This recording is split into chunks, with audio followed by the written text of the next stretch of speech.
Thanks for tuning into the Substantive Cinema episode this week. We appreciate you guys coming back week over week on The Substance. As you may know, next week is Easter, and we want to celebrate at The Substance by taking that week off. We hope that you get some time to celebrate as well with people that you love and hang out with family during that time. If you want to catch up on some of the Substance back catalog, that is all still going to be there available for you. And then we will be back on the 24th. So we appreciate you guys being patient with us taking a week off. And we'll look forward to seeing you in a couple of weeks. And now, here's the episode. This episode of The Substance is brought to you by Chris Hotchkiss, American Family Insurance, and listeners like you.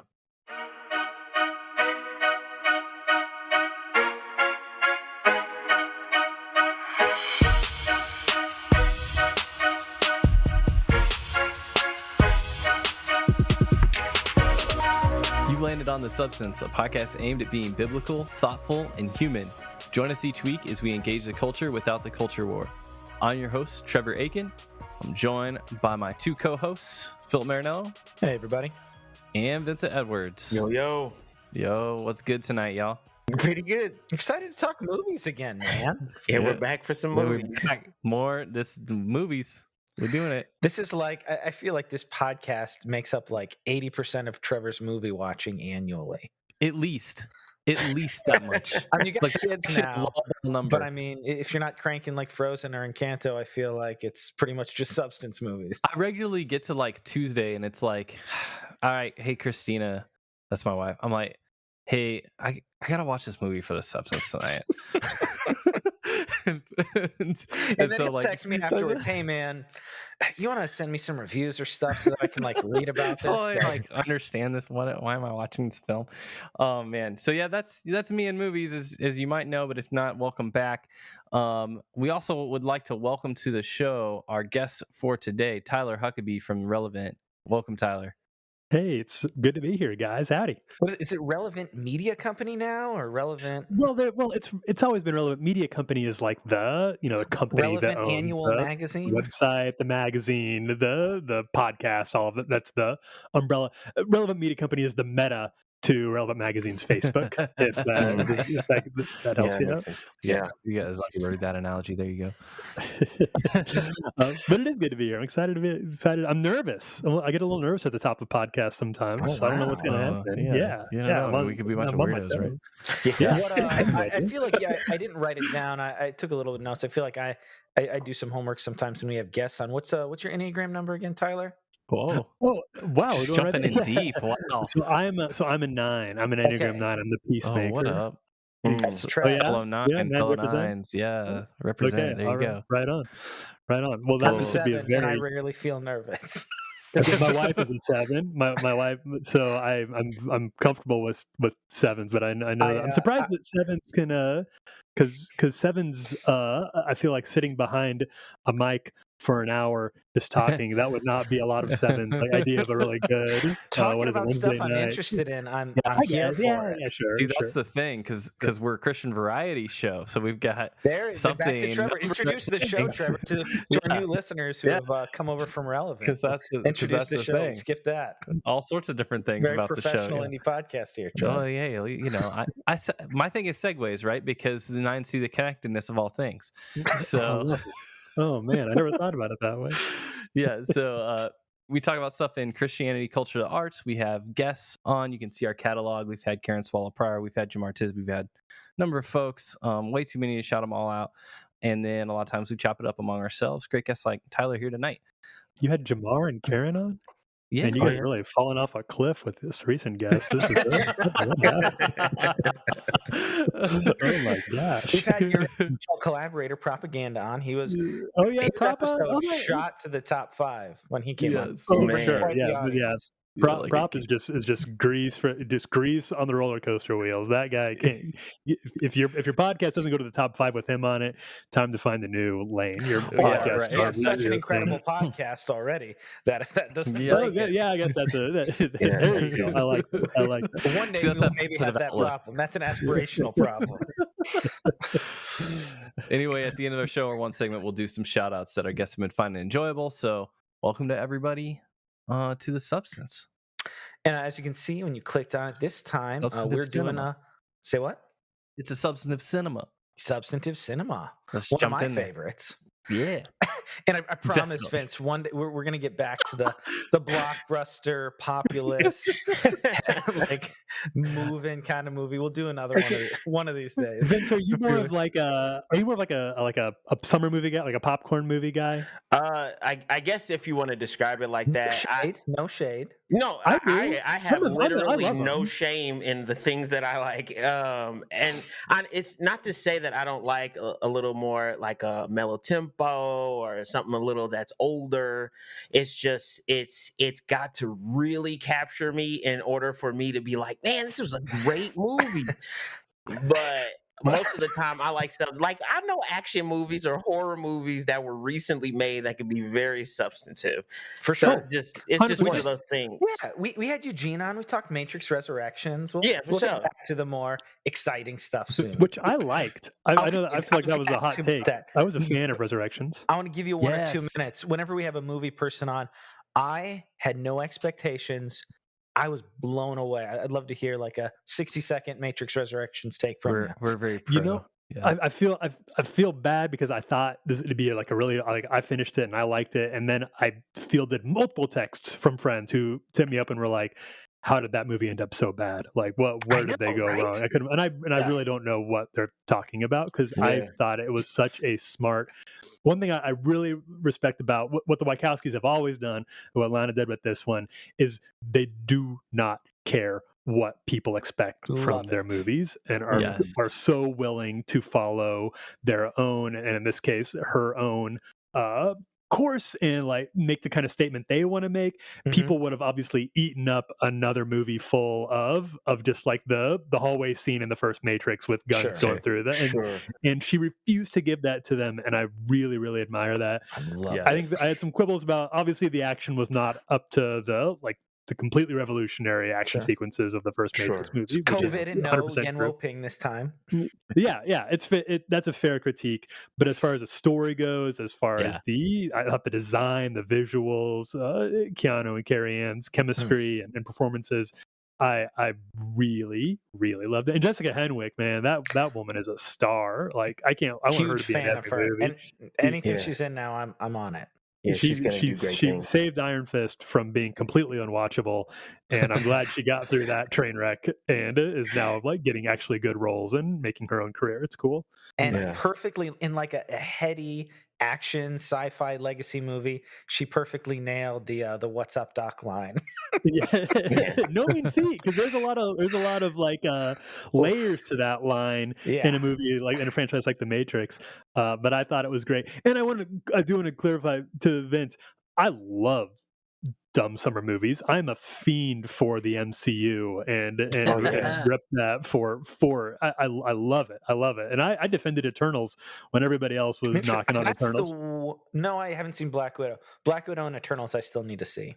So Eternals was pretty, love them. Yeah, Eternals was a little underwhelming, but it wasn't bad. I definitely wouldn't put it in the bad category.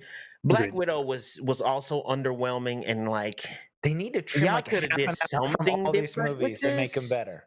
Yeah, and so and I get it though. She doesn't have any powers. She's not coming from a different world. There's no really history or context outside of this camp that she comes from and her sister and stuff. So it's like. And there were some funny moments in it. So it wasn't like an unenjoyable movie more than it was just like, okay, y'all did a movie. I appreciate it. The highs that we know this franchise is capable of. And I think that I understand when people were disappointed by it.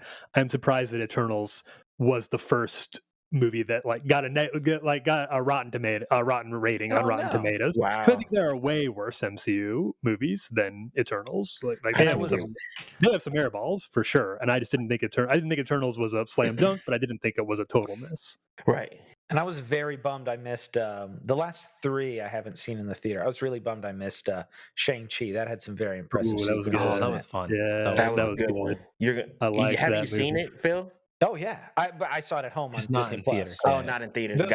I haven't seen any of the new ones in theaters, and then I still need to catch Black Widow and Eternals. But they're 2 Okay. hours and 45 minutes, and when am I going to do that? That's a I'll whole, tell you, a that's great long time. film to catch it home on Disney Plus was The Street Story. So yeah, I was going to say, I was going to kick it back to Vince's. The very old movie on here today is from 1999. Spoiler alert. Yeah. We're going to have spoilers, so if you didn't watch this. Film. It's not an IMAX film. Yeah. I would love to see this movie in a theater. I would love to see this in a theater. Yeah. It did a 16mm run a while back, and I really wish I would have been able to see it. Like they sent the 16mm out to theaters, and I was not able to catch it, but that would have been really cool. Maybe we can There are some Midwesty scenes in there that like are really pretty nice. And on Disney Plus, also, kind of get right into it here. I'll give some background on the movie in a second. It looked incredible, especially at the beginning. I was like, is this like a 4K restoration? Like, and even on my like very modest TV, just the opening with the stars and then like the fields, it just looked incredible. I thought so too. Okay, I was just rewatched it. I had not seen it since I was in college, where I had to watch it for a class in college. Oh wow! And I rewatched it ahead of this when I knew we were talking about it, and had not seen it since then. And I agree. I thought it really. I was surprised because Disney Plus, not really known for its cinematic restoration streaming service. That's not. I don't think that's what people go. It's not why film heads are going to Disney Plus. But I thought it really delivered on that front. It was really good. Yeah. 100%. So actually, you mentioned you hadn't seen it in a while. Little detour here again at the beginning. So David Lynch, I feel like the reason I asked you to be on this one, Tyler, I've seen you a lot. Like we've interacted here and there. I didn't know if you'd even remember me, but like on comics and film and stuff. And I feel like I've seen you talk about David Lynch. Maybe you're talking the new Twin Peaks with somebody, I don't know. But I was like, oh, like this would be, because I saw this movie for the first time in January with some of my friends. We have a remote film club that we started when the pandemic hit. And we finally got to this, and I was like, I'm not a big David Lynch guy. I respect him immensely as an artist, but I feel like maybe 20% of his stuff has landed with me. He's a hard one, man. So talk to me a little bit. You're a fan, right?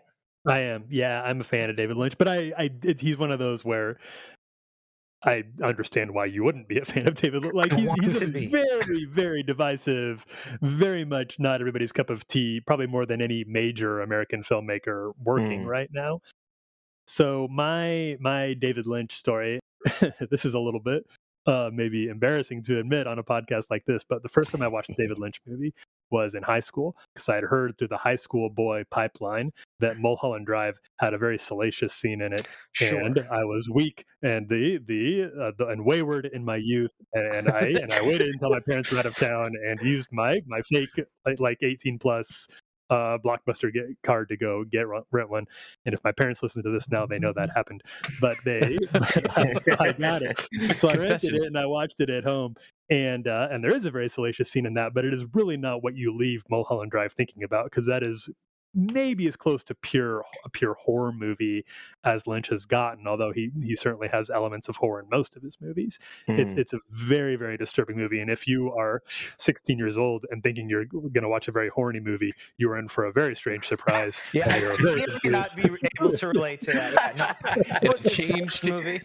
It changed your relationship with cinema forever. It did, but it really, really, in a great way. Like it really, like I left thinking like, I've never seen a movie like that that leaned so far into surrealism and it was so bizarre. And what I now know to be Lynch trademarks, but I was a homeschooled 16-year-old kid in rural Nebraska. I had no idea who David Lynch was. That was probably a very titillating rental. It was different. Yeah, it was different. But I hopped on our old the family computer and was like, it was one of the first times I remember going onto the internet to look up, what are people saying about this movie and what are the interpretations of it that are out there? Boards. Yeah, I'm sure it was the IMDb message boards or Zanga, or I don't know what I was like looking through. Who knows where the internet took me at that time, but I was really fascinated by it. And then later on, when I went to college, I went to Moody Bible Institute in Chicago and started watching more of his movies. And that's where I watched The Elephant Man and Blue Velvet, Lost Highway. started catching up on Twin Peaks, which I had not seen when it was actually on. My parents weren't Twin Peaks fans, but I watched it there. And then The Straight Story, which is what we're here to talk about now. Well, and that's why I want to set it up too. Like all the things Tyler said, David Lynch is known as a very dark. He said surreal. I feel like dark surrealism is really like those are the two main words that are associated with Lynch. Like he's very well regarded. His movies are like a nightmare. Yeah. It really is like being in a world of dream logic for a lot of his movies, where things don't necessarily follow a straightforward narrative, or they are, and then all of a sudden they're not. And you thought you were watching one kind of movie, and it turns out to be a different kind of movie, as I discovered when I was 16 years old, like I said. And like very strange and like he does the thing that I love, where he doesn't hold your hand, but some of the jumps are so enormous that like I don't know what to do with this. Yeah. Sometimes people get lost. Multiple times, and I was thinking this the other day because I was rewatching Twin Peaks, and I got to the very famous scene, episode 3 or 4, I can't remember, of Twin Peaks, where we are introduced to the Red Room, where people are speaking backwards, and it's very odd. And my feeling was, I don't know where else I could feel an emotion like this. Like whatever I'm feeling right now, I don't know if there's a word for it, but other than, I suppose, Lynchian, which is kind of just been introduced into the American vocabulary as a way to talk about strange, surreal things that you see. And The Straight Story sits in a really interesting place alongside the rest of that filmography. Right in between The Lost Highway and Mulholland Drive is The Straight Story, the G-rated Disney film about a very wholesome old man. About the sweetest guy. It's that's I think I don't know how long I'm going to talk about this, but my feeling on The Straight Story is that I think on the surface, it feels very outside of the rest of Lynch's work, because it's G-rated and it is very pure and very tender, very bittersweet. I'd say it's a pretty sad movie, but so lovingly and so handled. Yeah, and for, like I said, I grew up in rural Nebraska. I grew up about 5 hours from Iowa, where the story starts there. And I really, really I've so many filmmakers try to capture that sense of the rural Midwest, small town Midwest, and it usually just rings a little bit hollow to me. But The Straight Story does not. It feels very authentic and very true, because it's a true story. That, if I remember right, was filmed in order of like the scenes were filmed in order that they happened, and filmed on location where the actual stories all took place. And I think Lynch called it his most experimental movie, which is maybe a little bit tongue-in-cheek if you've seen things like Eraserhead. But in many ways, I think it's very true. And I think the more you think about the movie, the more you process it, the more you realize it really sits in very easily with the rest of the work that he's done. Maybe not aesthetically, or in terms of the actual like parental content, but certainly in terms of its themes and its characters, it feels very much a piece to me of the rest of the things that David Lynch has done.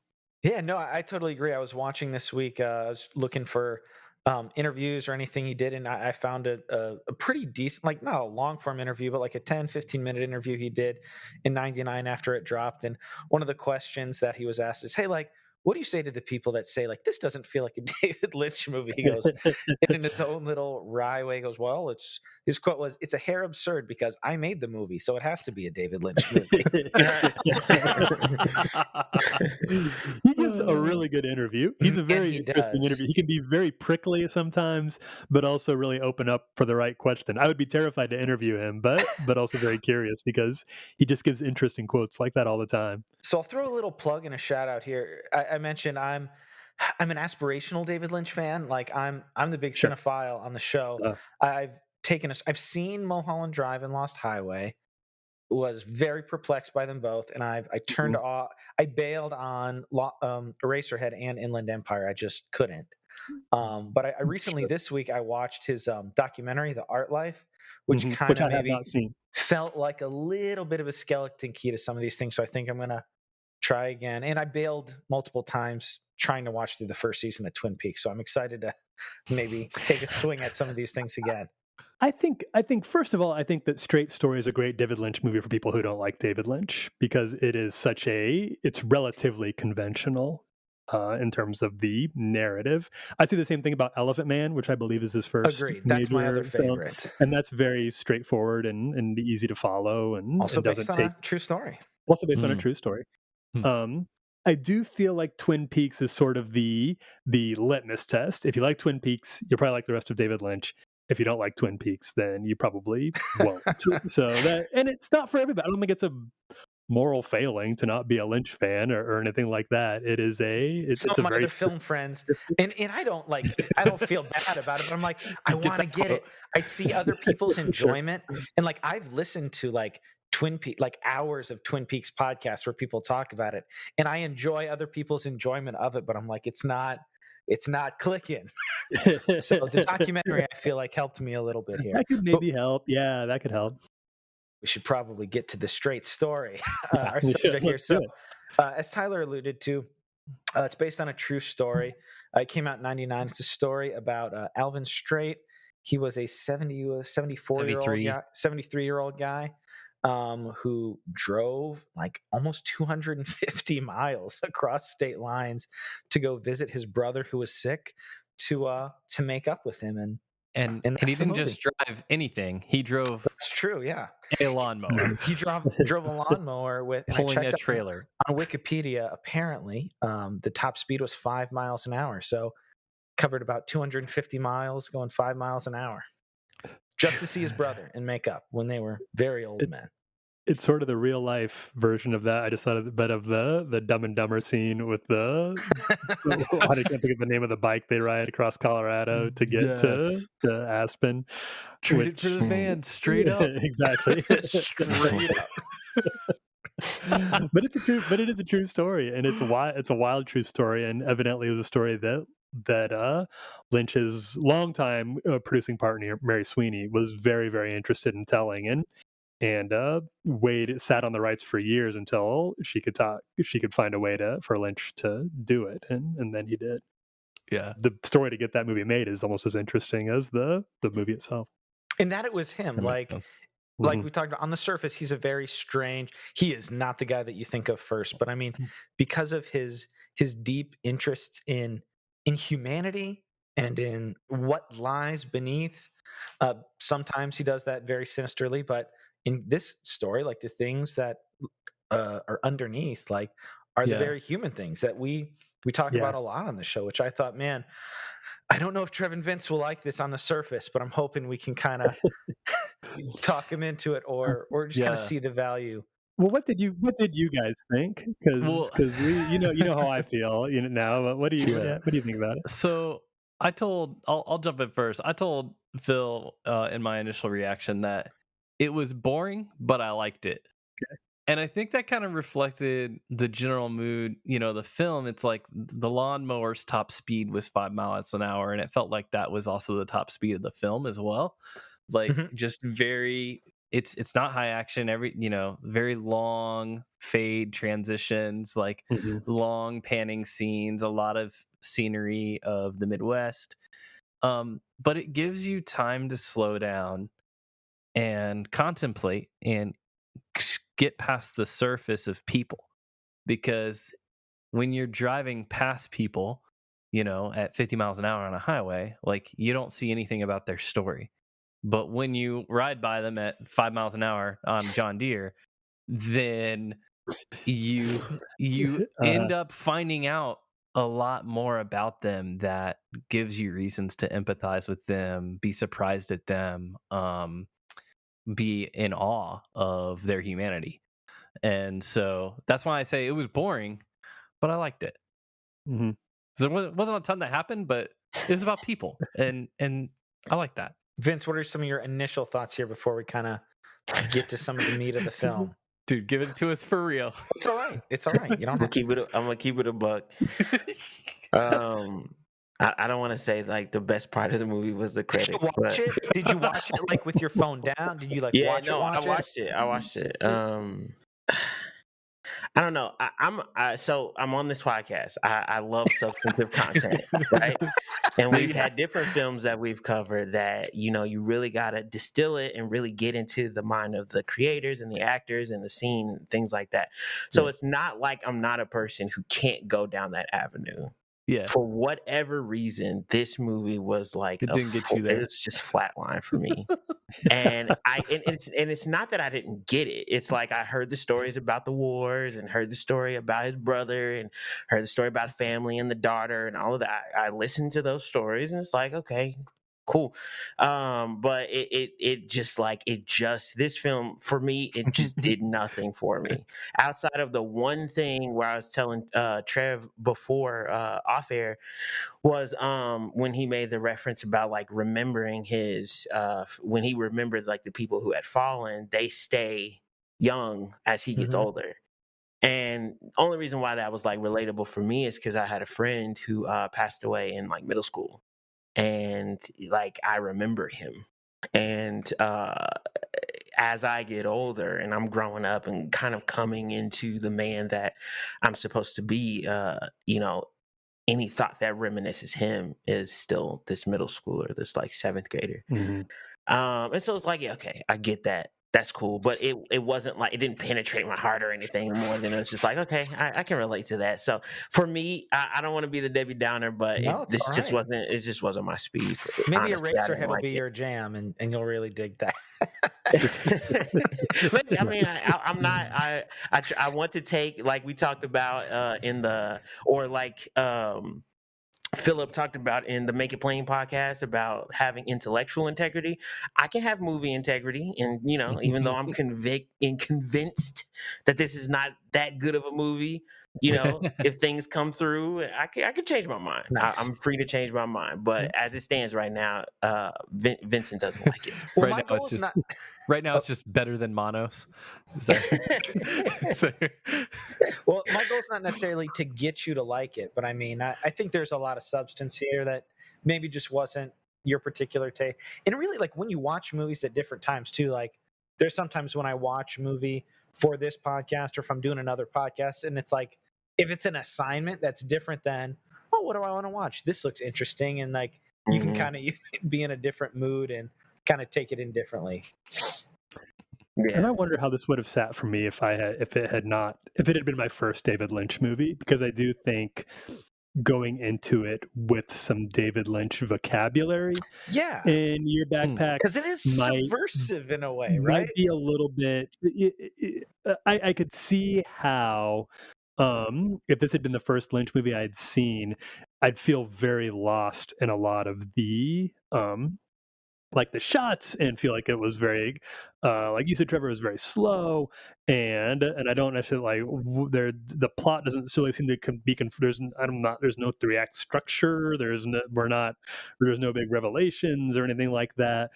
But having seen some other Lynch movies, when I first saw this one, I think maybe it gave me a little more of an understanding of maybe what he was trying to do with it, which doesn't necessarily make it a better movie. Or you could maybe argue that, well, if you can't really understand the movie, if you haven't seen the rest of the movies, then isn't that a point against it? Which I guess you could, which might be the case.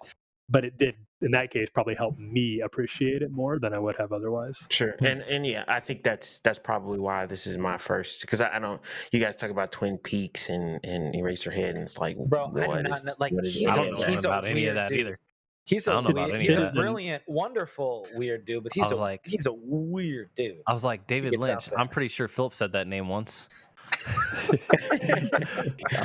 He seems very, to me, so it's hard for me to talk about David Lynch. It's part of the reason I was kind of nervous about this podcast, because I feel like I never felt like I've been very good at talking about his movies, because they're hard to talk about, and I think that's deliberate. I think that he considers himself a painter primarily, right?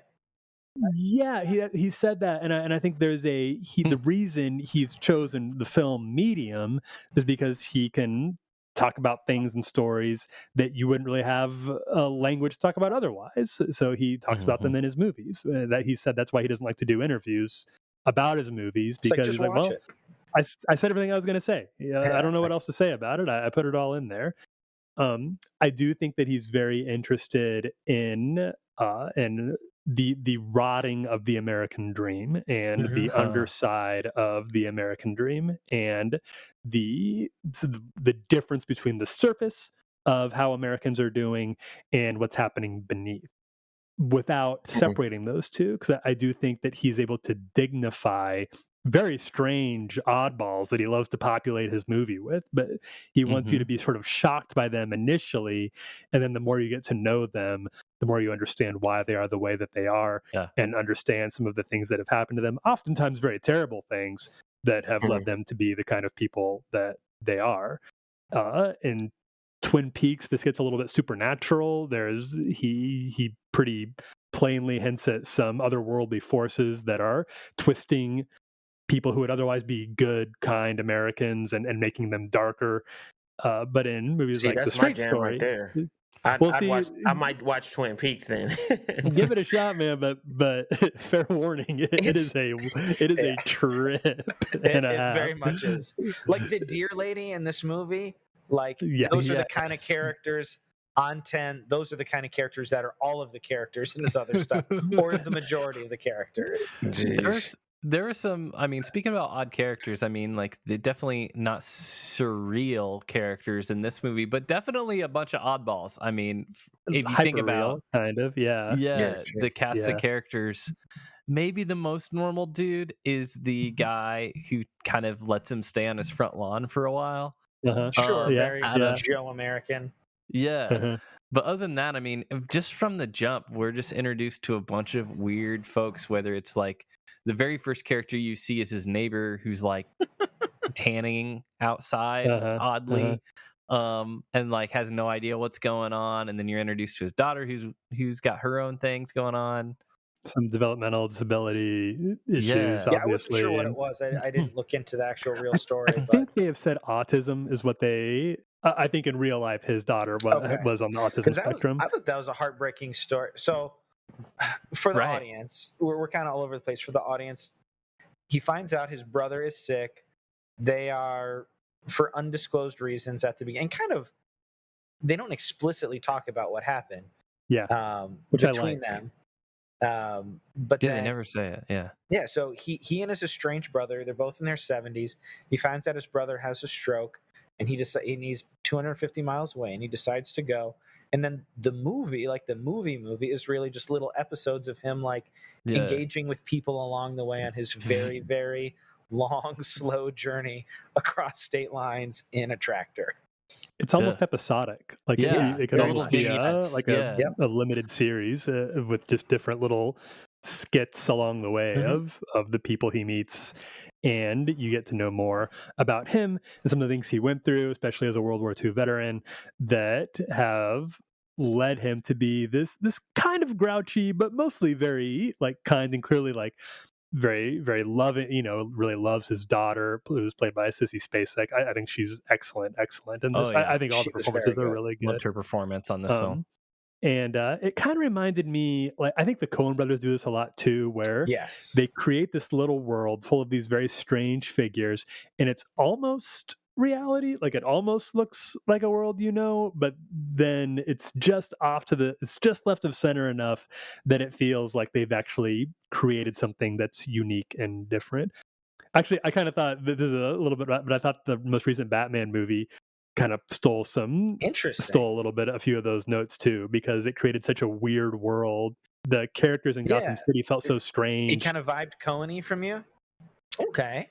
A little bit Coen-y, a little in the sense that it didn't feel like a Coen Brothers movie, but it did feel like they created a different type of world, where somebody like the Batman made a little more sense. Like it very much city this like strange, in a city this weird with this many weirdos in it. It seems like everybody's got kind of their own weird thing. It doesn't seem that strange that a guy like Bruce Wayne would be like, "Well, I'm going to be a detective who dresses like a bat." Like, well, sure. Everybody's got a weird thing in this city. That might as well be your weird thing. and I kind of feel like that is how a lot of Lynch's movies, including The Straight Story, operate, which is they create a world that is recognizable as our own, but the people in it are a little bit either hyper real or surreal, depending on your definition of it. And that makes it all go down just a little bit easier, because it doesn't, the fact that you can tell you're somewhere that's not quite real life allows you to take all that in and the strange stuff that happens a little more easily. Yeah. So do we have any favorite episodes, or I don't know if we want to go through them all, but I thought there was some really great stuff there. Vince, you said the one that you liked was the guy at the bar towards the end. Yeah, I believe it was that one. It was either that one or when he was talking to those young guys who were like, what do you like what's Sure, the worse about cyclist. being old? Yeah. Yeah, But it's just at that point, and like I said, it was that was a great relatable. line. Yeah, and it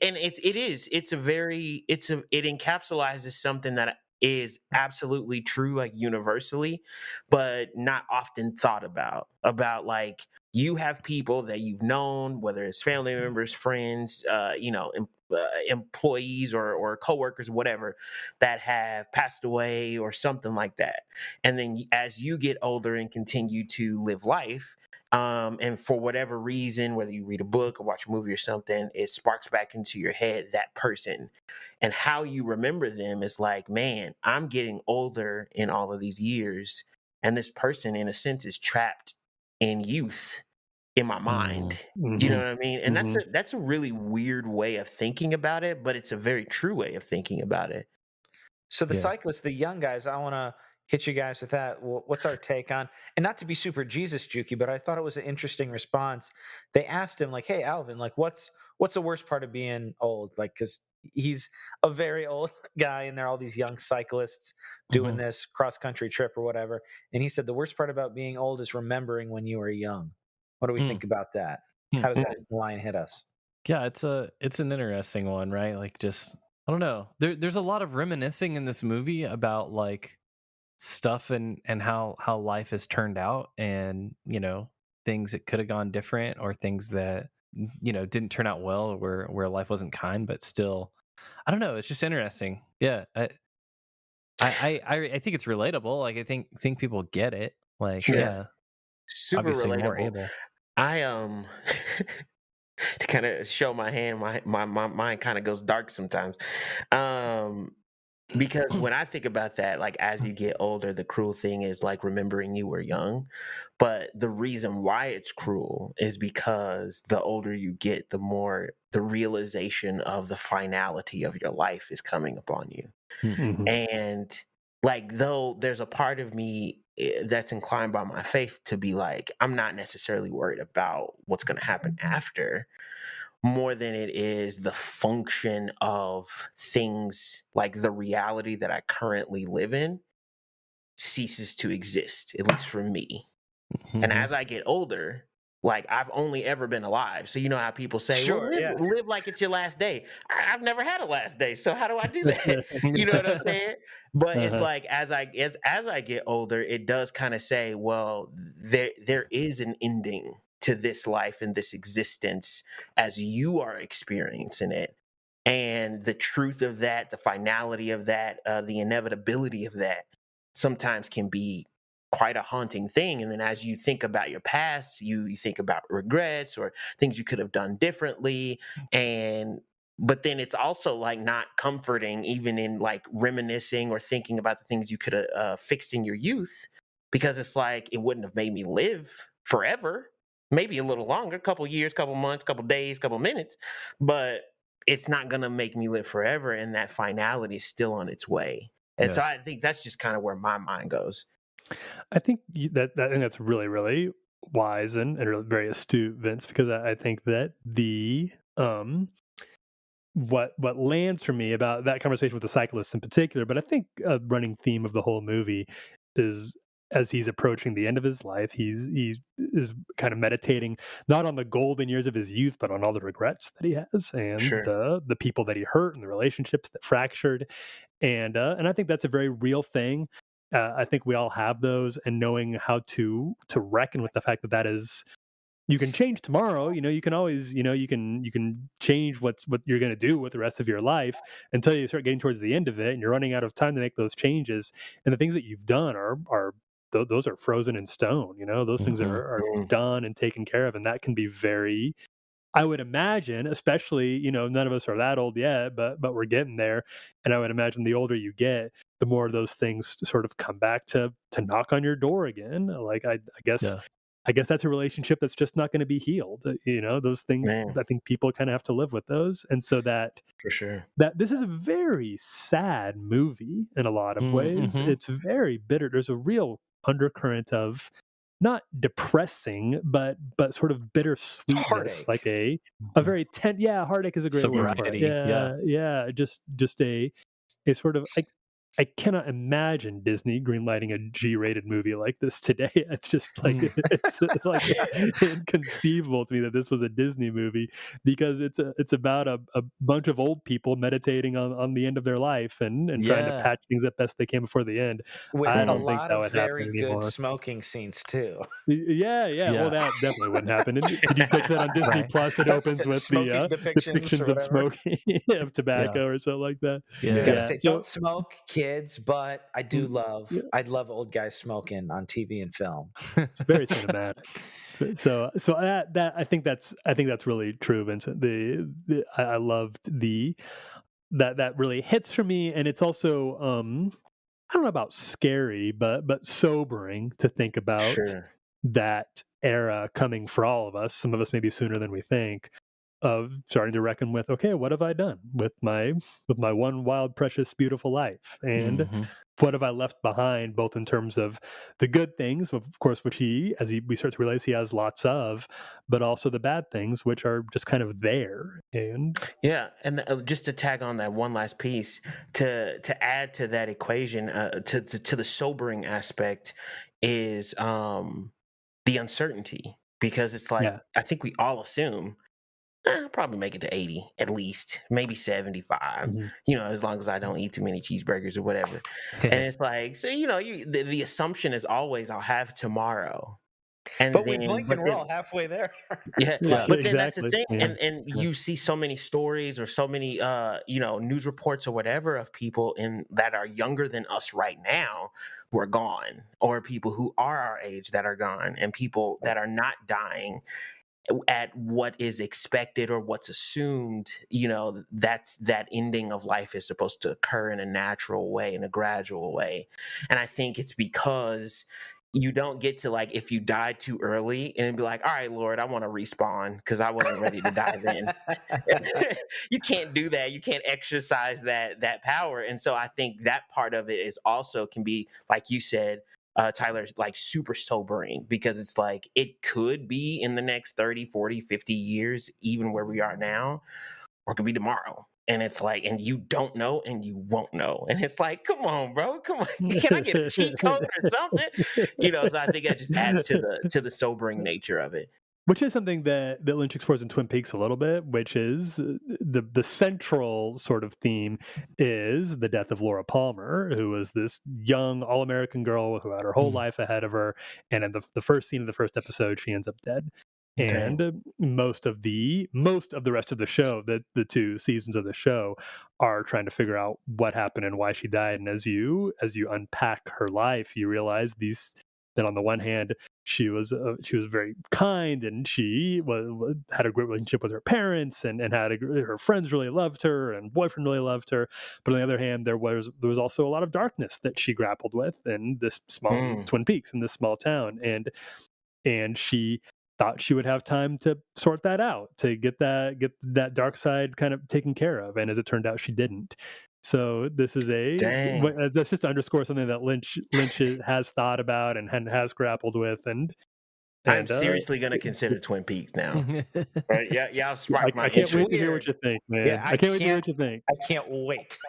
I'm gonna be honest. I've watched a show called Chambers. It's starting to remind me of that. It's a Netflix original, and it's super weird, and it dives into a heart transplant that is real crazy, and it's talking about like Jewish folklore, and it is wild. But it's like that was good. So if I can take that, I'm gonna give Twin Peaks a chance. All right.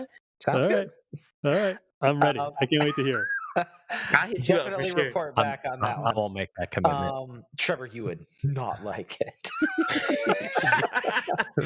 I want to go back to the part about like not knowing what we can and can't fix or remedy in our lives. Yeah. I was talking with Trevor the other day where he goes, like, there are a lot of these things, but it feels kind of like what are like some angles that we can hit on the show? And so this is only the second/third because I partially watched it. I watched it in January for the first time, and I got the apparently the only Blu-ray is this newer Australian company that puts out a bunch of stuff region free.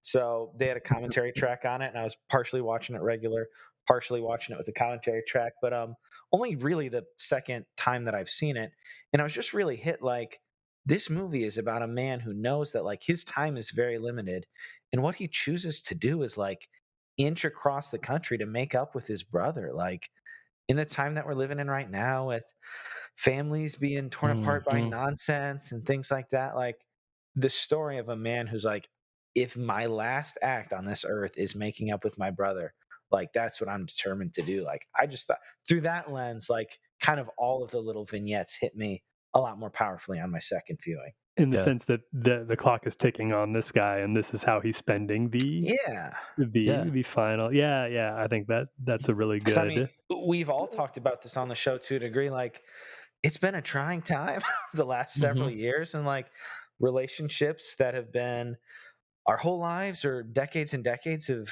gotten very weird. Some of them have dissolved, and it's like, well, some of these, okay, like you said, some of these are just gone, and that's a bummer, but that's fine. But like some of these, it's like, man, I'd really love to see progress made.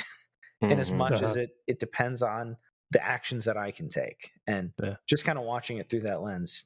I mean, I loved it the first time, but I liked it even more. I think this is going to be, I mean, I might not watch this every year, but this is going to be in the rotation for me. I really love this movie.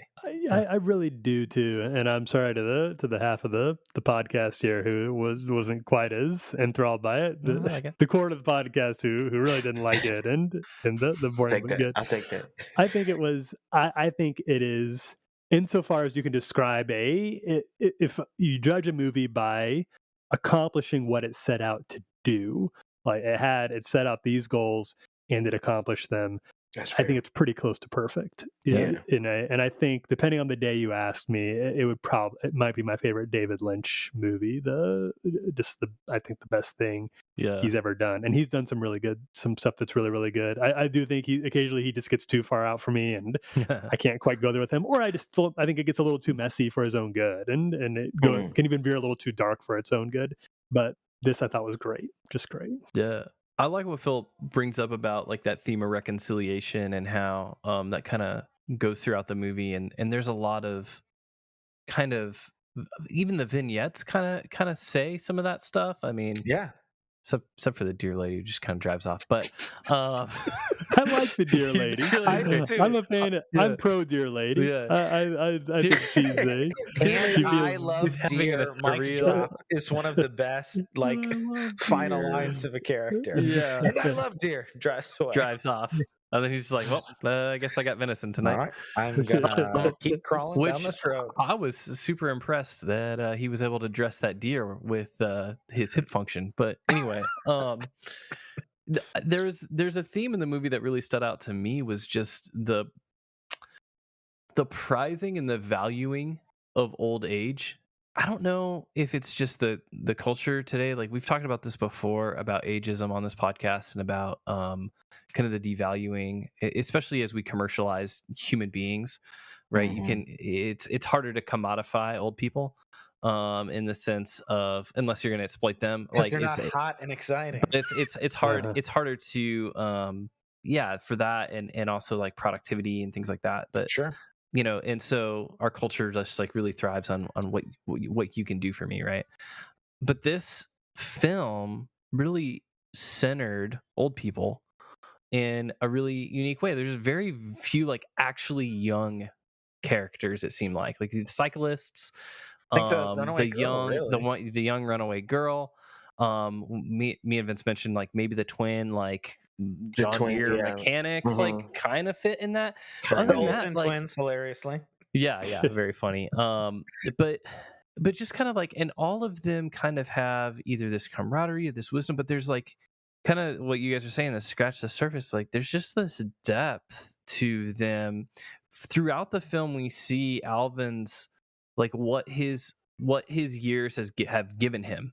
On the one hand, he's kind of filled with regret on some of these things in his life, but at the other hand, he also has like this deep wisdom and experience to give advice to different people, to know what to do. He can build a fire and take care of himself on the road. There's just something very like rugged about his ability. He at one point he says like, I was in the fields in France and Germany in World War II, so why should I be scared of a cornfield in Iowa? Like just this very robust, rugged, like from a life of fully lived in a way. He has wisdom. He's a wisdom of how he overcame his own demons of alcoholism, and how he kind of exhibits his own humanity and vulnerability, but also brings out somebody else's as they commiserate together. And just like, there's just so much value that this film shows in a full human life, like in a long human life, that I feel like I just hadn't seen it that explored in a lot of places. Like even if in films that center older characters, there might be like a buddiness to it, but it's not really about the wisdom or the depth that old age brings to them. And I feel like there is a lot of that here. It really is unique and refreshing. Outside of, I can think of some older, and it wasn't like the entirety of the film, but there was definitely a large segment in the Klansman, where they were really gleaning to some old wisdom. But and that's, as you described, that's the movie that really the only movie so far that's come to my mind where they've ever done that, where they're actually like just clinging to the words of someone who's lived a long life. And I think something that you hear a lot in movies like this, and you hear it in movie, The Klansman is another example of something similar, where you take somebody who is maybe not normally the subject of a big movie, and they talk about how this like dignifies that character or gives them dignity. And I don't like that phrase. It feels very patronizing to me. Like, oh, thank goodness our Hollywood saviors have come along to bless this person with a little bit of dignity, their magic wand of dignity, and I think that's how a lot of Hollywood filmmakers see themselves as well, as this is some, they have the ability to do this, so it goes both ways. I don't think Lynch does that. This feels way more honest and almost like he's exposing something that's already there, he lets it unspool very organically, instead of he doesn't give Alvin some big heroic moment, where he gets to, but you just sort of gently see over time that there's a lot more to this person than you might have thought at first. There's more to the people that he meets on the road than you might have thought at first, and that this could happen with anybody in life that you meet on your own lawnmower drive across America. That every person that you come across, no matter how strange or off-putting at first, does have a lot going on underneath the surface. And if you take the time to explore that, then you might find out what it is. You might not like what you find. It might be very troubling, as it often is in David Lynch's movies. And sometimes those people might end up being genuinely dangerous. Like they may have ideologies, or they may be criminals, or they may have be coming from another dimension to try to kidnap you and create a clone of you, which does happen in Twin Peaks. But I think Lynch does believe that there is a lot. He lets people tell their own stories in a way that I think is very difficult to do in film. And I really appreciate that in the straight story, especially. And then you mentioned, like, in a natural way that doesn't feel like beating you over the head or super didactic. Like I thought I loved it the first time, but I was thinking more about his the little episode with the runaway girl in the campfire. So like all the different I like that pieces at play there. So his daughter, who is some sort of like autistic, challenged, like her kids were taken away for no fault of her own, because they're like, well, she's not 100% fully functional by our standards, so let's take her kids away.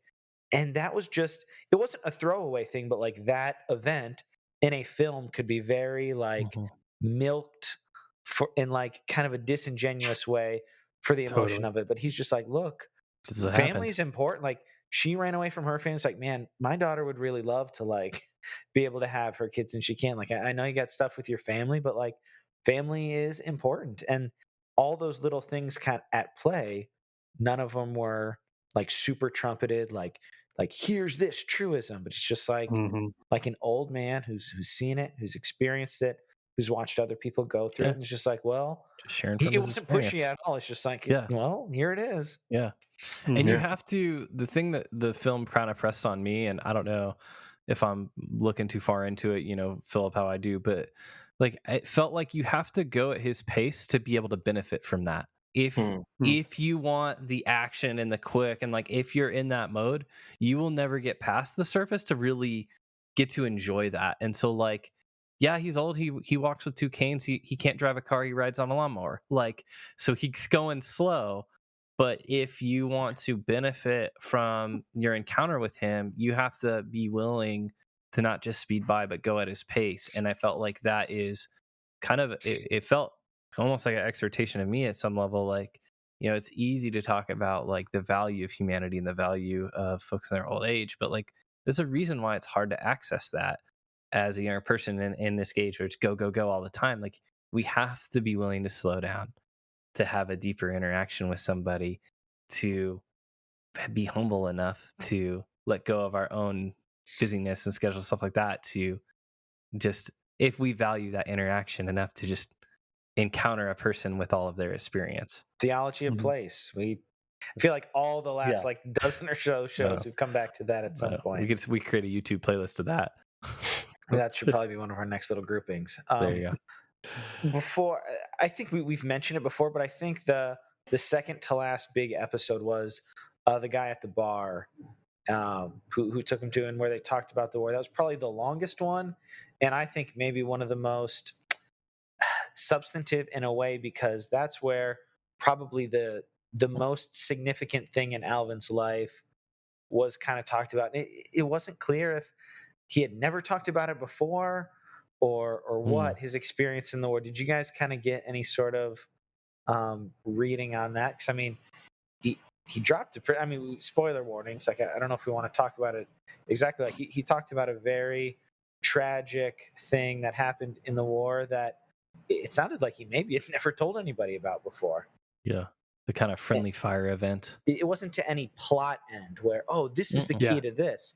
It's like, no, this is like part of my full human experience as Alvin. Like this is a part of me. And maybe you can read into like he wished he could make up for things, so maybe that's part of his motivation. But it wasn't really for, well, let this explain the plot, but this is more fully fleshing out. This is a person. Mm-hmm. This is a person, and this is what they've gone through to be here.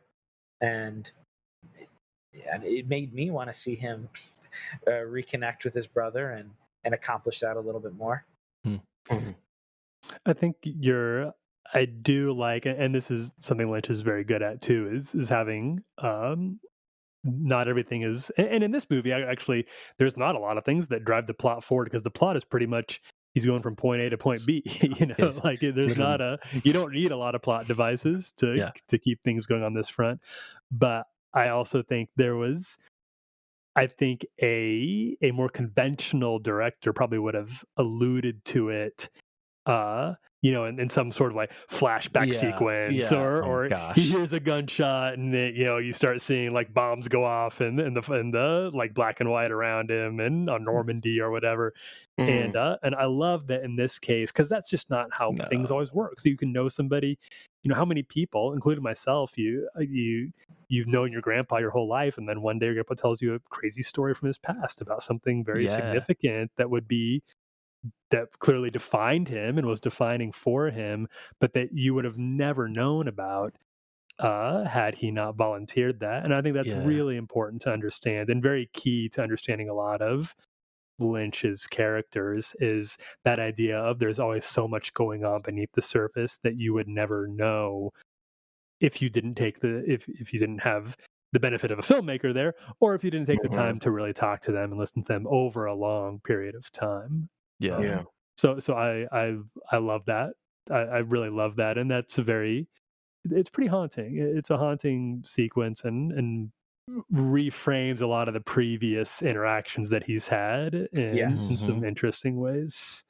Well, and then the final one was the priest, which it's also interesting to me how many explicit, direct, like either biblical references or mention of religion, the church, pastor. He said a pastor helped him stop drinking. Like, just in my mind, I was like, well, that's kind of interesting and nice. Like, there was no cynical Lynchian, like, but he was really like a terrible guy. Like, typically, like, you don't see ministry men as in positive lights a lot of times for good reasons. But I was just like, well, that's nice. Like, a pastor competent to counsel a person in need. Like, and you didn't even see that. Like, he just mentioned it in passing. But then at the end, just having that nice little talk with the priest before he finally got to his brother, just simply talking about what he wanted to do. And it was just so simple. He's like, I just want to make peace. And I want to sit up and look at the stars with him like we did when we were kids. Like, and that's it. Yeah. Amen to that. He says. Yeah. I think that's also very true I would imagine that was part of the true part of the story. I don't know if it was, but it's also just very true to in that part of the country in the Midwest. Yeah.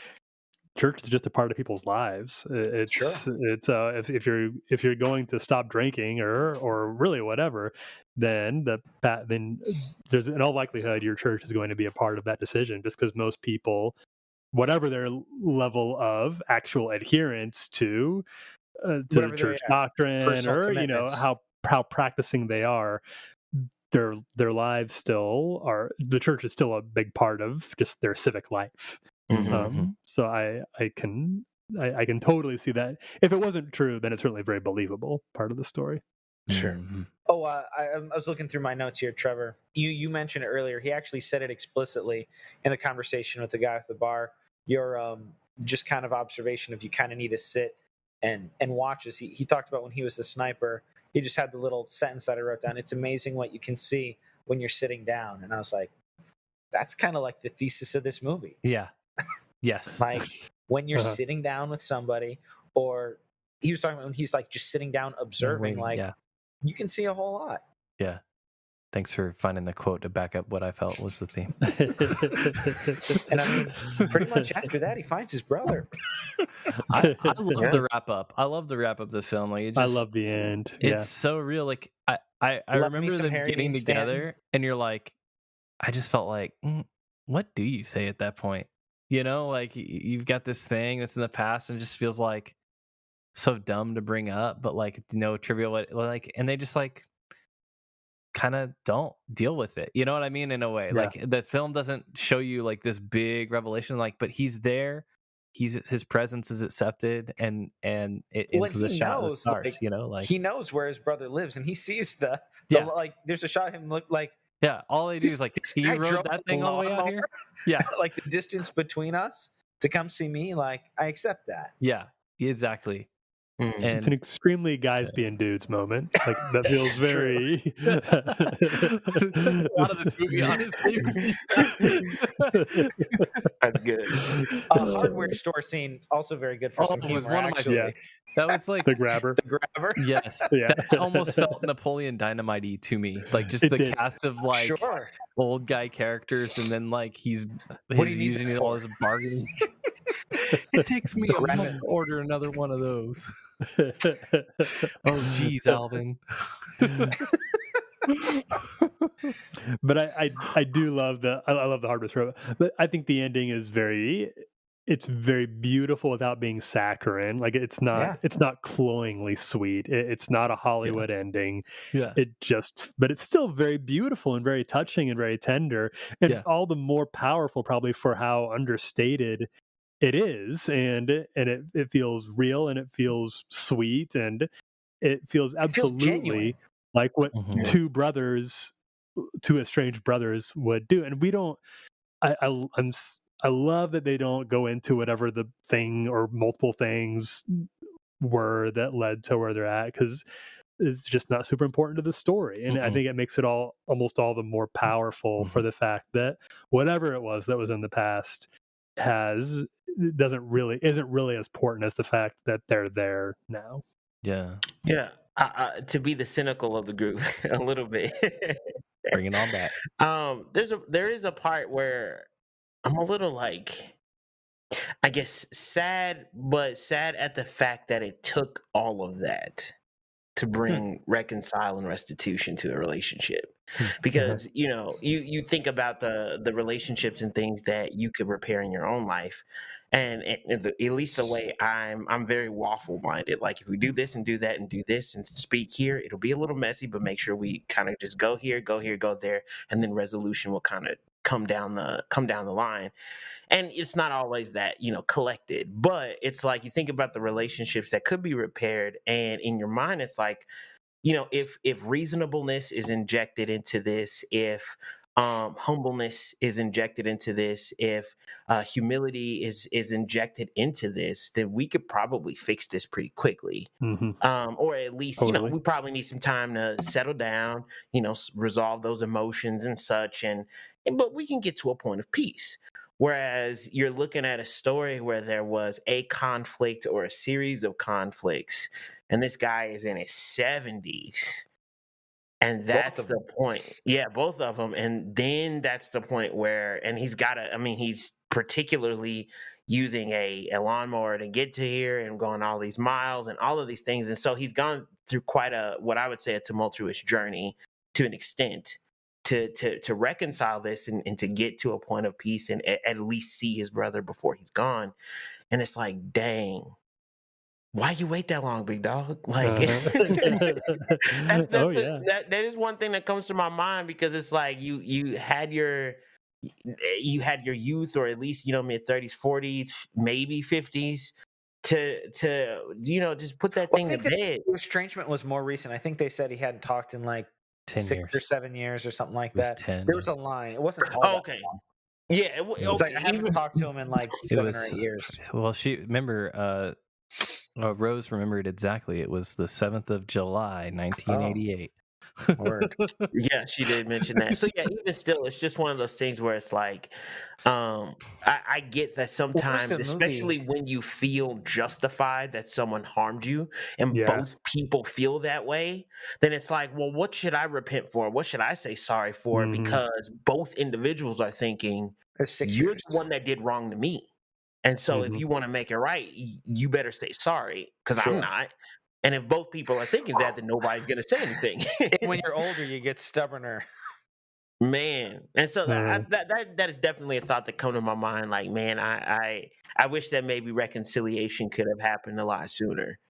I think that's text of the film too. I feel like that would be one of the regrets that it seems like he has, and I don't think that he would have gotten on that lawnmower if he didn't feel burdened by the fact that he had waited this long, and now this is his only shot. That he's got the only way he can really make this restitution is to do something that would have been a lot easier when he was a younger man and could have driven up there or bought a plane ticket or whatever. But instead he's forced to do this. And I do think that the idea of they probably both felt very justified in what they were doing, and they probably both felt like the other one needed to come to them, and the idea of forgiveness, I don't know, I think there's this idea you often hear about, like how good forgiveness is for the soul, and how you need to you have this thing that's been on your back, if you're holding a grudge that's going to weigh you down, it's going to poison you, but if you release it and forgive the other person, then this relief will wash over you. That has not been my experience with forgiveness. Forgiveness feels like you're relinquishing your right to justice. If I've been wronged and I forgive you, then what I'm saying is I don't need recompense for this anymore. And in my experience, I think it's the right thing to do. I think it's a good thing to do. I don't know that it's necessarily been like a really soothing, like unburdening process, which I think is a big part of this movie. I thought about that during this movie, because it does seem like, then he has to he'll have to go back on the lawnmower. It's Yeah. it's a very That was my it's only question. I was like, how in the heck? It's Like, a one-way How you getting trip. back Like, home, what is dog? going on? I was like, I'm gonna live with you until I die now. Yeah. yeah. I just keep sending my social security checks over, Rose. Like, But I love how unsentimental it is about that too. Yeah. How it really it doesn't burden itself with having some big like Cigaros doesn't play as he throws open the doors to the house and my brother, you've returned. There's none of that. You don't, because you don't. I don't think that's how these conversations usually tend to go. But I think it's good. I think it's a really beautiful picture of that anyway. Yeah. so for Vince, sure. we help you appreciate it a little bit more. Yeah. Would you there's recommend some somebody check it aspects. out, Vince? Would I recommend somebody? Yeah, would you recommend someone check it out? No, I'm not Okay. gonna lie to you. That's fair. That's fair. Now, I will say in this assessment of kind of like unpacking it, I definitely get a little bit more substance of the things that were going on in the elements of the film. So there's like, if I appreciated it 1%, I'm probably at like 15% now. Out of 100 though. That's So multiplier. 1 to 15. That is quite a multiplier. I'll take it. I'm just saying, but Yeah. I mean, if this is The if this Tyler is your effect. jam, if this is your angle, if this is your avenue, if these kind of contemplative kind of stories where you have to kind of really think about what's going on and the elements of it, if that is your genre and your preference, 100% watch it twice. But if it's not, then bro, you're just gonna be bored. So it's okay if you don't. I feel like this would make a great play. Yeah, Maybe. I agree. I can see that. Feels very theatrical. Yeah. That's Trev, it. what are your final thoughts? Recommendations? Thumbs up, thumbs down? What do you think? Yeah. Yeah, I think it's accessible, honestly. Like, I think it's something that it's kind of like, I remember feeling at the end of it, like film for the whole family kind of thing. Like, yeah, it's gonna be Genuinely. it's gonna be kind of boring, like, for kids or whatever. Like, it's not a kids film that's gonna entertain people, but there's a lot there to commend itself to, is as far as just like wholesomeness, I guess, in the way it feels. I mean, yeah, it does feel like autumn, I guess, like to take from Ebert's review. Like, it does feel that way in a lot of ways, but I think there's a lot of good in that and sobriety in that. And I kind of stand by where I was at. Like, it's boring, but I like it. Like, it's boring in a good way, if that makes sense. Like, boring's such It's a bad life, word, but like It's sometimes, like, unhurried, yeah, maybe. yeah, there's nothing that really happens, and it's not terribly interesting, really, in some way. But then at the same time, I it kind disagree of with the is interesting, but yeah. Yeah. But then at the It's same not an time, it exciting is, film, because it's exactly. like, yeah, not in the normal way that we think It's about an it. inner life. Yeah. Yeah, yeah, Mhm. and it takes you having to be willing to enter through what might feel like that initial barrier of boredom to get to it. That's why I say that. That's why I continue to use that word, because I feel like I just want to be upfront with people. But like, once Sure. you're there, there's something worth it to get you to the other side of that. Tyler, what did you think on a revisit?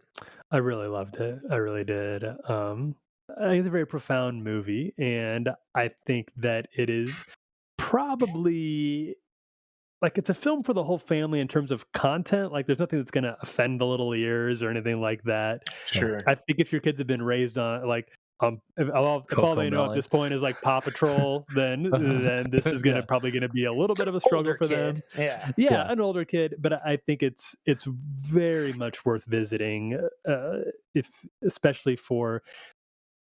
It's a little hard to separate like my growing up experience, because I really did resonate with a lot of the depictions of the Midwest. Felt very true and really reminded me of home, where I haven't been in far too long thanks to COVID.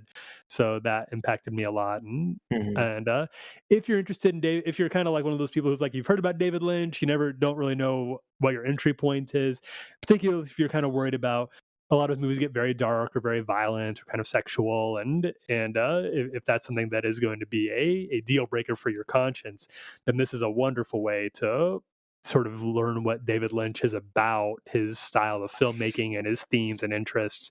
That is very wholesome, like you said, Trevor, and very tame, and but still I think very enjoyable and really masterfully handled. Yeah. Disney Yeah, put this 100%. out the same year that it released Kiki's Delivery Service, the Studio Miyazaki Studio Ghibli movie, which I think is very similar in terms of its kind of unhurried, maybe I'm plot so lists. Ghibli is such like a big blind spot for me. I need to watch all of them. I've seen Oh, they're 0 of great. them. Oh, you'll love them. Oh, I they're know I so will. good. I know Oh I man, will. you're in. Whenever you decide to I sit love down, you're in animated for a movies real too. treat. I'm a big foreign movie watcher. It's just I've just never picked one up. You will. I can't imagine. I can't imagine. You know. So his best, Spirited Away, Yeah, I Princess know I will love Mononoke. nearly All all the. of them. You're in for a Oh, this treat. is the guy that made Spirited Away. Yeah. No, Straight David Lynch. No, story. I'm talking about a different. Kiki's. Yeah. Oh, gotcha. I'm Okay, Lynch because did I, not do I Kiki's. quite a absolutely year. love Spirited Away. 99 I love was Spirited quite Away. a year. I'm really irritated that he lost the Oscar on this one. I thought that was bogus. Yeah. What did he Michael lose it to? Caine in Cider House Rules. It was fine. Like who Cider remembers House that movie? Rules.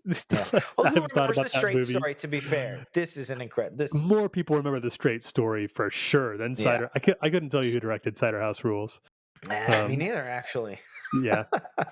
It's the only. It was the first time I'd seen Tobey Maguire as not Spider-Man, I think, and still one of the very few times I've seen him not Spider-Man. It's fine. That's all I've got. Fine. It's fine. It's a fine movie.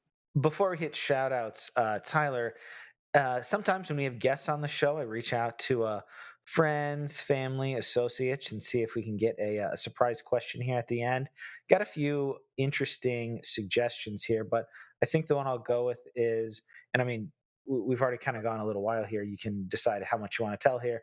What's the most interesting that's happened to you on an interview or junket? I don't know if they had a specific instance in mind. Most interesting thing that's happened to me on an interview or junket. Okay. Interesting is one word for it, but but this was quite a while. This is one of my very first. This might have been my very first junket. Actually, I was very new to the. And if it, does anybody know?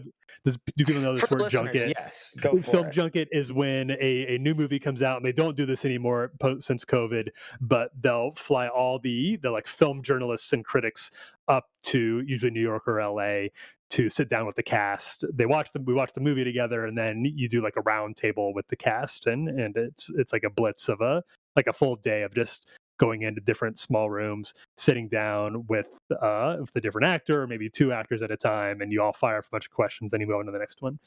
And the very first one I think that I did was for the Amazing Spider-Man 2. This was the Andrew Garfield and Emma Stone second outing. Not a very fondly remembered movie, obviously. Although it got a nice little bit of redemption, obviously recently with No Way Home. And but I was very excited because the cast was terrific, and so getting to talk to Jamie Foxx and Andrew Garfield. Andrew Garfield's one of my favorite interviews. I've interviewed him a number of times, and really enjoy and find him very thoughtful and talented, and always like talking to him. I was jealous of that. Yeah, no, he's phenomenal. He's great. Yeah, he's terrific. I'm always rooting for him. And so we had been told that unfortunately Emma Stone will not be able to be part of today's junket experience, which was probably for the best because I had and have a huge celebrity crush on Emma Stone and did not need that in my life. And so I was sitting while you're trying to do your job. Yeah. Let's keep things professional. So this was taking place in a big hotel, and we were in the conference rooms downstairs. And I had just wrapped up an interview with somebody, and was sitting in there. And I was sitting, my back was to the door, and I heard the door open. Before I could turn around, I feel this hand on my shoulder. It's like, ooh, a nice jacket. Look up, it's Emma Stone, and her hand is like on me. And I was like, I think I said something like bloop bloop, like I said, like I had no language. And so she like sat down. I don't know if it was her mistake. Like she was supposed to be talking to Vanity Fair and thought I was the guy. I don't know what happened. I'd been told I wasn't going to talk to her, and she sat down, and she had like 5 minutes. It was a very short interview. So I like pulled out my pen and paper, and I was like, let's talk. And so so I started asking questions that she was answering, and I usually am taking notes during this, but I wish I still had it, but it was just like I was just like doing scribbles, like I could not focus. It was just like little circles in a row. I was like, and I was like looking at her was like looking at the sun for me. I felt like a 12-year-old boy. I was like, just could not talk around a girl for the first, and so finally, she was done, and she was very kind, and I enjoyed it, and it was very fun. But that was probably the one of, or maybe the most interesting thing that's happened to me on a junkie. That's fantastic. And my wife That's knows that awesome. story, so That's a great story. no shame in that. So that's a great one. I think That's our good. listeners will love. We get feedback sometimes. You always get some interesting stuff. Depending, like we never try to do like a big gotcha, but friends and family, people our listeners or our people our guests work with for a long time. They always can come through sometimes with some good story fodder there. Well, I appreciate I'll let her know that I answered. I hope she's not thinking of something else and like, you told him about the celebrity crush one. What do you mean you think she's pretty? No, she would never say that. She would never say that. That's perfect. That's good. We got a message for you all from our sponsor, Chris Hotchkiss. Even though we don't know what life has in store for our homes or cars, we can still prepare. Introducing the Damage Doesn't Have to Be Too Damaging policy from American Family Insurance. Insure carefully, dream fearlessly. Contact Chris Hotchkiss in Overland Park, Kansas at 913-268-8200 today. American Mutual Insurance Company, SI, and its operation company, 6000 American Parkway, Madison, Wisconsin. Well, Shout outs. Yeah, thanks so much for the insights and everything along the way. And for our final segment here, we do substance shout outs, as we mentioned at the top. Just something in either, it could be film, but it could be books, music. We've had mobile apps. We had everything. Anything that has been something that you've been enjoying, has ministered to you lately. It could be something that made you think, or could just be something that you enjoy. Okay, I'll let's see. Or things, if you got. And it can be lots of things. Let me throw two at you really fast. I'll keep it to two because I get to consume a lot of media for my job, but I'll keep it limited to two right now. First one, and this I'm a little behind on this because it came out a few months ago. But I'm finally catching up on HBO Max's Station 11 show. I need to catch that. And I find that to be just an excellent TV show. A really, really powerful exploration of it takes, I don't want to give too much away, and it is kind of a difficult plot to explain. Sure. It's based on a book that was written, I believe, in the early aughts, and then started to be adapted pre-pandemic. But it is about a global pandemic that, in this case, I think takes out like 90% of the world, and you sort of pick up on it at different points from the very, very early days of it to 10, 20 years down the road after it happens. And it really has. I don't know if you guys have seen the show Leftovers. The Damon Lindelof TV show Leftovers, but it has a very Leftovers vibe for me, and just kind of it's very esoteric, it's very beautiful, it's melancholy, and I'm not done with it yet, but I've found it extremely rewarding and very powerful. Is it an ongoing or a limited? Limited to, I believe they're just doing one series right now, so you got like 10 episodes. You really love. I feel like you and Alyssa both talked about The Leftovers throughout all 3 seasons. That's one of your favorites, TV show. Yeah, it's probably my favorite TV show. I think that it's up there with, it'd be on my Mount Rushmore, we'll say, of TV shows. But yeah, I do love The Leftovers. And the other thing I do, people who follow me know I love comics, and I read a lot of comic books. And now is a great time to jump on board X-Men. I've been telling anybody who's ever been interested, if you've ever been interested in like reading about comics, or if you kind of like the X-Men movies or like the old animated series and have wondered what's going on with them, X-Men have been very bad for a long time, and X-Men fans have really we've been needing God's light to shine on us, and finally God responded and heard our prayers. And starting in about 2018, they brought a brand new creative team in, a writer by the name of Jonathan Hickman, who's a very famous comic book writer, and usually stays away from like mainstream superhero comics and prefers to kind of do his own things. But Marvel talked him into taking on X-Men, and he's just completely changed the idea of who the X-Men are and what they can be, and really flipped the idea of the idea that people, when they think about the X-Men, is quite different now. And it's been so successful and so interesting and so rewarding for people who've been following these characters for a long time to see this very interesting, poignant, powerful, really socially resonant new era land on them. So I would highly recommend, if you have any interest in these sorts of things, and I have not had anyone disappointed yet who have recommended it to. Interesting. Starting off a new not- series I'd called almost House of give it a X comment. and I Powers was of going X. to say which ranks. I know Hickman at least was writing 2 or 3 for a while. Is it down to 1 again? And he is now not. Yeah. So he started he off not with writing House of any? X, and he left Okay. he kind of like he reshuffled the deck and left it in good hands, and it has not, Okay. in my mind, suffered since he left. But what at Marvel they have what they call the X desk, which is just where any comics that have to do with X-Men, be that the main X-Men or Wolverine or the New Mutants or whoever, it all happens in the same little kind of side house of Marvel Comics. And Jonathan Hickman took control of that. And what he basically did is, if you know the X-Men, you know that the Professor X has this school where he brings in all the mutants and teaches them to use their mutant powers, and they fight Magneto. And that was then, but now he has moved all mutants, good and bad, to an island to start their own mutant sovereign nation and try to build a utopia for all mutants. And whether you're a good guy or a bad guy, all are welcome on Krakoa to follow the laws there. And it gets a little bit of a Game of Thrones energy with different, the many difficulties of trying to create a new paradise and a place where a long time marginalized, oppressed group of people finally have freedom to do things the way they want to do. And it's really, really thematically interesting, and a lot of gorgeous art as well by a number of different artists. That's super interesting. So I Where highly can people recommend it. where can people find that? Local So you libraries, can- Hoopla. You can go, if you go pick up you can pick up, it's called House of X and Powers of X. It's I think it's pronounced Powers of 10. The X is supposed to be the Yeah. Roman numeral, so House of X Powers of 10, but it looks like House of X Powers of X, and they have collected that into a single trade paperback, so you can go buy that by Jonathan Hickman. You can also go online, and Marvel Unlimited is a Marvel subscription, basically Marvel's Netflix.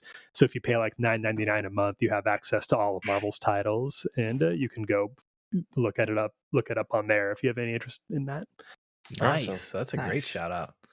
No, yeah, I'm definitely interested. And it's really nice to have someone on the podcast to shout out comics. Comics, yeah. That's Well, it's great. That's my jam. It's my thing. I got a lot of them. I do got a lot of them. Man.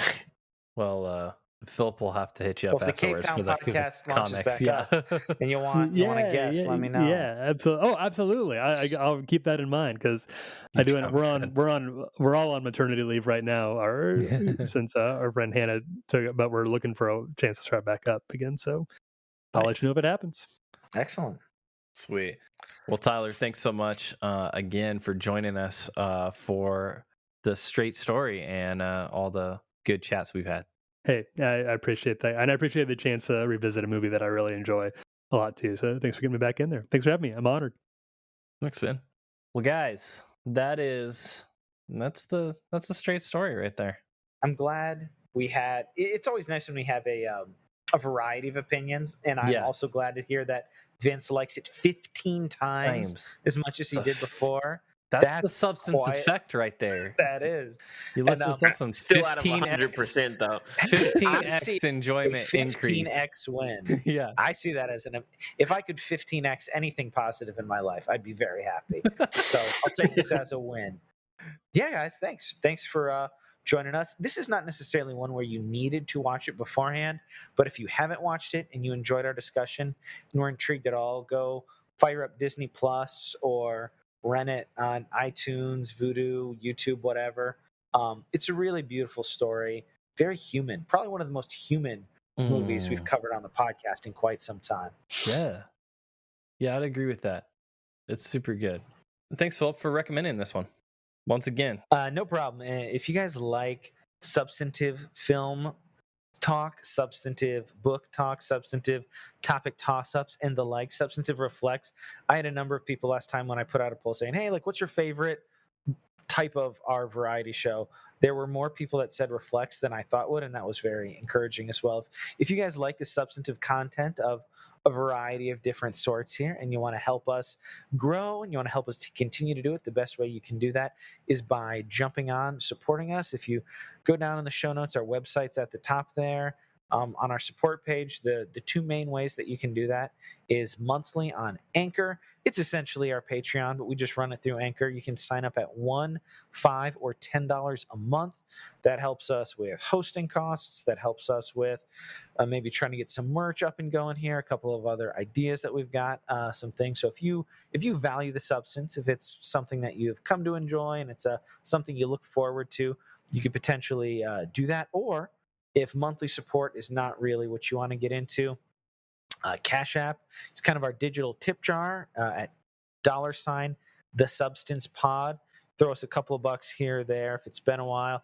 For a while, we had somebody who didn't sign up for the $10 a month on Anchor, but every month they would send us $10 on the Cash App. So whatever, However works. Great. However the spirit leads you. If you value what we do, we're very happy to give this away for free. But if you want to kick us a couple bucks and say thanks, that goes a long way.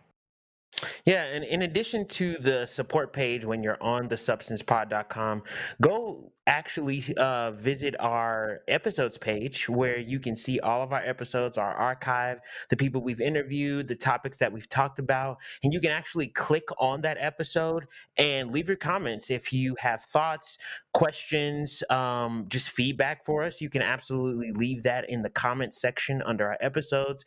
You can also go to the About page and you can kind of learn more about us because we do have a small synopsis of who we are and what we like. So if you want to know more about us and just get to know us and be more familiar with us, because this is a family podcast, so we'd love for you to know us better. Check us out on the About page, and all of that information, as well as our socials, is on thesubstancepod.com. You can hit up and find our contact form to get in touch with us on thesubstancepod.com.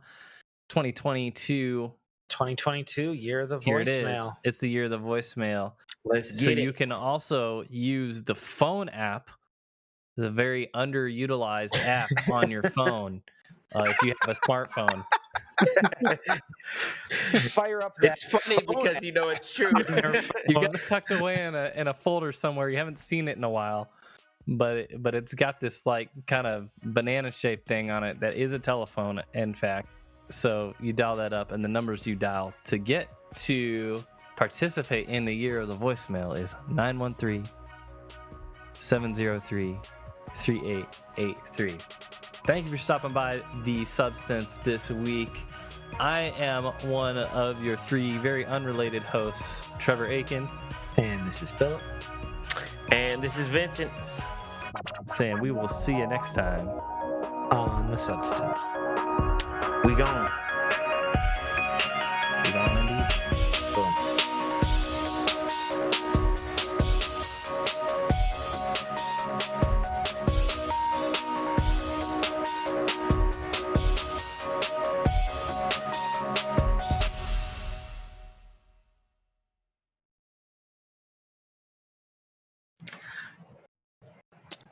I have words that I'm forgetting. Oh, I was going to go into. Yeah, you do your thing. I'll just cut all that.